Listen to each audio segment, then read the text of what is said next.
Hi friend, welcome to my channel. তো আজকে তোমাদের জন্য একটা দারুণ টেস্টি মাত্র 10 মিনিটে তৈরি একটা রেসিপি নিয়ে এসেছি, পিঠের রেসিপি। তো চলো পুরো ভিডিওটা দেখতে থাকো। তো আমি এখানে এই যে নারকেলের মধ্যে একটু পাটালি দিয়ে তার মধ্যে একটু কাজু কিশমিশ দিয়ে একটা পুর বানিয়ে নিয়েছি।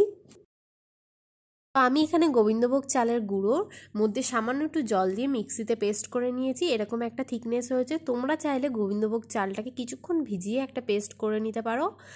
এরপর গ্যাসের উপর আমি একটা প্যান বসিয়ে নিয়েছি। প্যানটা গরম হয়ে গেল, আমি ওর উপর একটু নুনের জল ছিটিয়ে হালকা করে মুছে নেবো। এরপর আমি ব্যাটারটাকে ব্রাশের মাধ্যমে ঠিক এইভাবে অ্যাপ্লাই করে নেবো।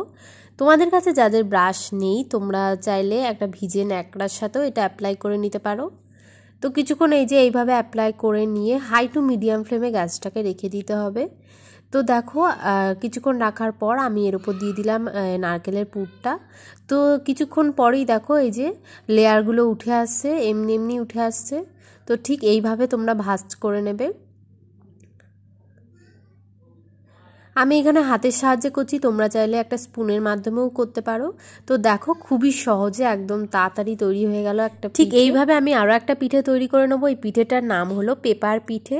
তো দেখো খুবই সহজে তৈরি হয়ে যাচ্ছে। তো আমি এই দেখো পুর দিয়ে ঠিক একইভাবে আমি তৈরি করে নেবো। তো দেখো কত সহজে আমার পিঠেগুলো তৈরি হয়ে গেল। এরপর আমি এর উপর দিয়ে ছড়িয়ে দেবো নলেন গুড়। তো দেখো দেখতে কত সুন্দর লাগছে পিঠেটা, খেতেও সেরকম অসাধারণ হয়। তো কেমন লাগলো আমার রেসিপিটা অবশ্যই কমেন্ট করে জানিও। আরও নতুন ভিডিও পেতে প্লিজ চ্যানেলটাকে সাবস্ক্রাইব করে পাশে থেকো। টাটা।